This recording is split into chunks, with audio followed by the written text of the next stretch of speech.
cemerlangmedia.com. Kokoh dalam literasi, Cemerlang menyajikan peristiwa terkini. Mengembalikan kedaulatan ekonomi negara, inilah surat pembaca. Produk manufaktur Cina kian membanjiri pasar domestik Indonesia, terutama tekstil dan keramik. Laris-manisnya produk manufaktur mereka membuahkan surplus neraca perdagangan sebesar 99,05 miliar atau naik 41,9% pada Juni 2024 dari kontribusi kenaikan ekspor sebesar 8,6% dan penurunan laju impor 2,3%. Sementara Cina mendulang cuan berlimpah dari overproduction-nya, Indonesia justru terancam bangkrut karena kalah bersaing dengan Cina.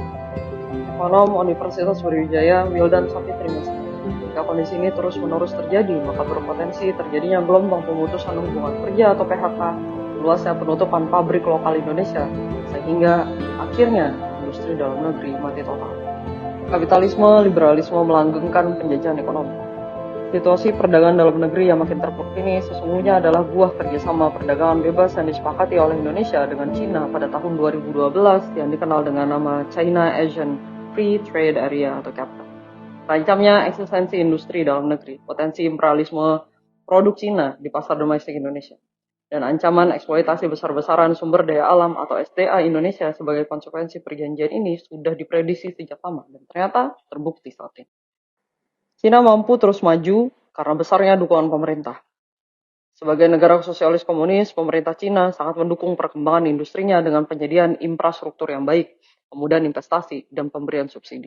Dengan dukungan tersebut, biaya produksi rata-rata mampu ditekan serendah mungkin sehingga harga produknya lebih murah dan makin kompetitif di pasar. Sebaliknya, industri Indonesia kalah cepat untuk bisa menangkap selera pasar dan harganya pun lebih mahal. Harga produk lokal Indonesia saja lebih mahal karena biaya produksinya rata-rata jauh lebih tinggi. Kondisi ini terjadi karena minimnya subsidi pemerintah terhadap komponen pendukung industri, baik listrik dan migas. Untuk memperbaiki kondisi tersebut, Wildan Sapitri menyarankan agar pemerintah Indonesia memperbaiki dukungannya terhadap kebutuhan inovasi industri dalam negeri, memperbaiki regulasi impor, meningkatkan standarisasi produk impor, melakukan kontrol bea masuk komoditi tertentu, dan mengurangi fasilitas kredit impor untuk menjaga agar industri dalam negeri mampu tetap eksis di negeri sendiri.